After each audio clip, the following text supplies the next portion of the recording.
So before I begin, I want to give a big spoiler warning to the episode's Identity Part 1 and Part 2 in Season 2, and also to the episode Pria in Season 1, because I'm going to discuss in detail the events of those episodes. So if you didn't see them, do not watch this video. So if you did watch this episode, you know that the Kaylons turned out to be the villains, and Isaac was in on it all the time. So since the beginning, his real mission was to gather information about the Union, and also to determine if the humans are worth sparing or not. And we also saw that all the Kaylons have those guns inside their heads, and so they don't have to use any kind of handheld weapons. And Isaac himself also has that head gun. So that creates the question, well, why didn't he ever use that before? In Season 1, whenever they were in danger, he only used the Union handgun. He never revealed that he has those guns inside his head.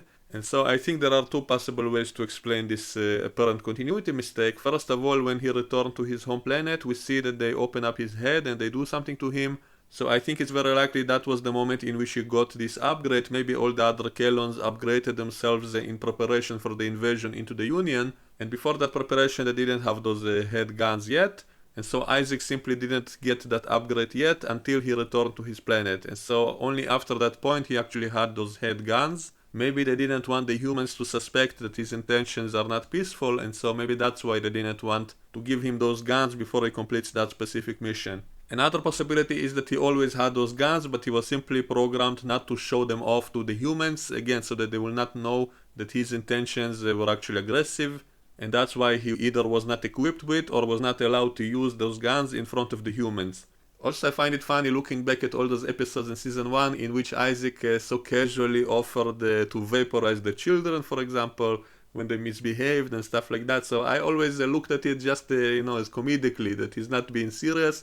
But looking at those episodes back now I find it even funnier in a way, because now we know that he was actually serious, that he didn't value human life that much. So that actually makes the previous season even funnier in my opinion. But right now I want to talk about another so-called continuity mistake, which has to do with episode Pria in Season 1, in which we were told that the Orville was supposed to be destroyed in the original timeline, and that woman Pria from the future actually saved the Orville in order to take it to the future to sell it. And so in that future she came from, the Orville was destroyed in Season 1, and yet apparently all the life in the galaxy still existed.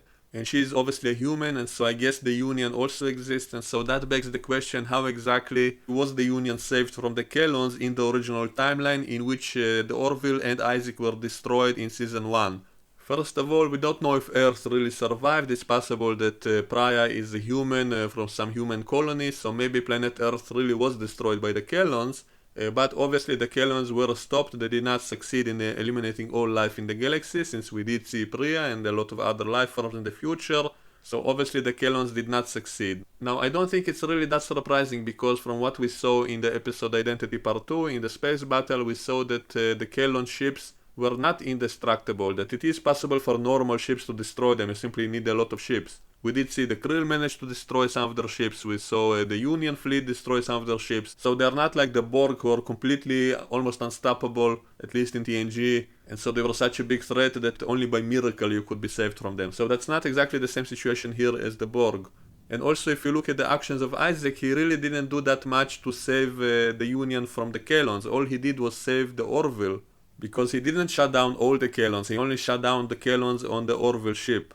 So it didn't really make that big of a difference in the overall space battle, because one small ship on that side or on this side, it wouldn't really matter in the big picture. So even if Isaac didn't turn back to the good side, even if he didn't save the Orville crew, and the Orville was fighting on the side of the Kaylons would still have lost, because they had hundreds of ships on the other side, and so the Orville would have been insignificant in that battle. And so if Isaac didn't turn, it wouldn't matter that much. He only saved the Orville crew and not much else. So if we look back at that original timeline in which the Orville and Isaac were destroyed, it still doesn't mean the Kaylons would have won, since the Union could still call for help from other species like the Krill, and it's very possible they still would have come to their aid. And this is another reason why I'm happy they didn't use that Krill woman who had befriended to make all of this possible, because that's kind of what I suspected would happen. And yet it didn't, and now that I think about it, it's a good thing they didn't use that because of all of this. Because if not for the Orville and Ed Mercer befriending that Krill woman, then maybe they would not come to the Union's help,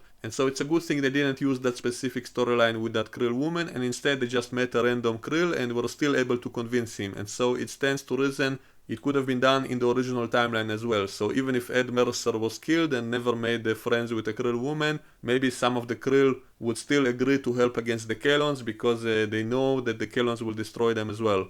And so I do think it's possible that the Union with Krill and other allies would have been able to overpower the Kaylons anyway, even without Isaac's help. And even if Earth was destroyed, the Union still had over 300 planets and probably a lot more colonies with humans, and so maybe it wouldn't really make that much of a difference in the distant future, and so Pria would still exist in the future, and maybe wouldn't care about some planet which was destroyed 1,000 years ago. So again, it's not a direct contradiction and not a continuity mistake. And maybe she didn't even realize that by saving the Orville she might have tipped the balance against that ancient battle against the Kaylons that for her would be ancient history anyway. And as I said, saving the Orville would not really make that much of a big difference in this final space battle. If not for the Orville, the Kaylons probably would have called another ship to their planet and take over that ship, and so we can presume very similar kind of events would have happened anyway.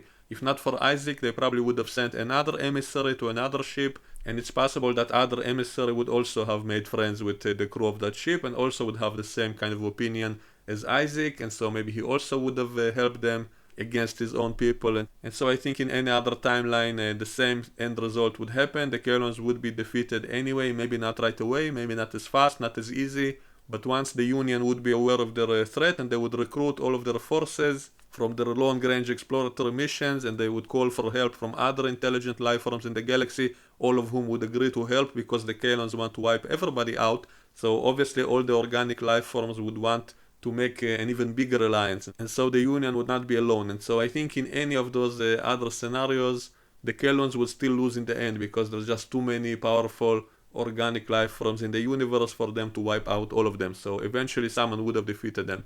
And for Pria, all of that would look like ancient history from centuries ago, so she wouldn't really even think about that when she wanted to save the Orville.